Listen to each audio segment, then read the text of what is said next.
கவிதையும் கிடையாது.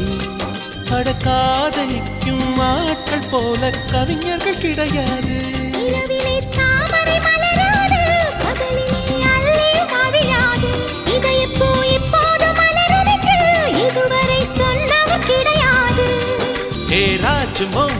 ரம்பா ரம்பா உன்னை எடக்கெட தங்கம் தர துடிக்கும் நெஞ்சம். கைகள் தொடாமல் கண்களால் நெஞ்சை பந்தாடினாய்.